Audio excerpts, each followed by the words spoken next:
for the information of the public, yun namang Paxilica, it is a chance in a lifetime.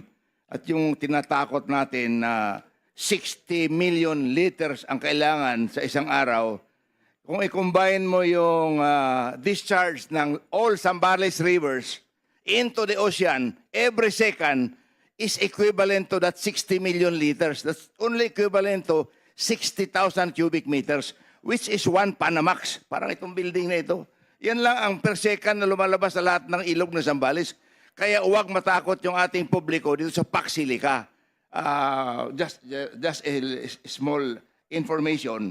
Kasi water is my 40 and 60 million liters is only 60,000 cubic meters. That is only one Panamax.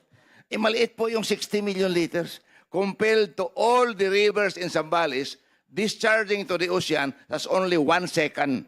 Ganun po. Ay huwag matakot yung ating public dyan sa Paxilica.